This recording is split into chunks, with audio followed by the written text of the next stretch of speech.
ഒരു ചായ പോലും ഉണ്ടാക്കാൻ അറിയത്തില്ലെന്ന് പറഞ്ഞുകൊണ്ട് പോകാൻ പറഞ്ഞത് ഇത്രയേ ഉള്ളൂ, എളുപ്പ പരിപാടിയാണ്. ഒരു സോസ് പാൻ എടുക്കുക, 1 ഗ്ലാസ് പാലിന് 1 ഗ്ലാസ് വെള്ളം. ആദ്യം 1 ഗ്ലാസ് വെള്ളം തിളപ്പിക്കാൻ വെക്കുക. ആ വെള്ളം തിളച്ച് വരാറാകുമ്പോഴത്തേനും 1 ഗ്ലാസ് പാൽ അങ്ങോട്ട് ഒഴിക്കുക. അപ്പം നമ്മൾ 2 ഗ്ലാസ് ചായക്കുള്ള കാര്യമാണ് ചെയ്യുന്നത്.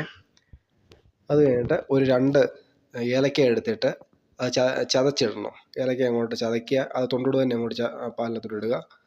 അതങ്ങോട്ട് അതിൻ്റെ സ്വാദൂടെ ഇറങ്ങിക്കോളും. അത് കഴിഞ്ഞിട്ട് 2 ടേബിൾ സ്പൂൺ തേയിലപ്പൊടി ഇടുക. അതങ്ങോട്ട് ഇളക്കി അങ്ങോട്ട് എടുക്കുക. അത് കഴിഞ്ഞിട്ട് ഒരു 3 ടേബിൾ സ്പൂൺ പഞ്ചസാര ഇടുക. പഞ്ചസാര ഇട്ടിട്ട് നല്ലതായിട്ട് അങ്ങോട്ട് ഇളക്കി കൊടുക്കുക. നല്ലതായിട്ട് ഇളക്കി കൊടുത്തിട്ട് ഒരു ചെറിയൊരു തവി എടുത്തിട്ട് അങ്ങോട്ട് നല്ലതായിട്ട് അങ്ങോട്ട് ഇളക്കി കൊടുക്കുക. നല്ലതായിട്ട് ഇളക്കിക്കൊണ്ടിരിക്കുക. അങ്ങോട്ട് തിളച്ച് വരട്ടെ, ഇളക്കി കൊടുക്കുക. കേട്ടോ, അങ്ങനെ അങ്ങോട്ട് തിളച്ച് വന്നു കഴിയുമ്പോഴത്തേനും, ചായ തിളച്ച് വരാറാകുമ്പോഴത്തേനും ഗ്യാസ് അങ്ങ് ഓഫ് ചെയ്യുക.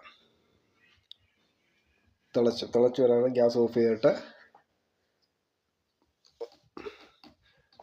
നമുക്ക് ഒരു അരിപ്പ എടുത്തിട്ട് ഒരു പാത്രത്തിലോട്ട് ഇതങ്ങോട്ട് അരിച്ചെടുക്കാം. അരിച്ചെടുക്കാറ് പശലും എല്ലാം അതിനകത്ത് കിടന്നോളും, ഏലക്കയുടെ. അങ്ങോട്ട് അരിച്ചെടുക്കുക. അരിച്ചെടുത്ത് കഴിഞ്ഞിട്ട് നമുക്കൊരു ഗ്ലാസ്സിലേക്ക് നമുക്ക് സെർവ് ചെയ്യാം. ഇത്രയുള്ള പരിപാടി, എളുപ്പ പരിപാടിയാണ്. അപ്പോൾ വീഡിയോ ഇഷ്ടപ്പെട്ടെങ്കിൽ ലൈക്ക് ചെയ്യണം, സബ്സ്ക്രൈബ് കൂടി ചെയ്തേക്കണേ.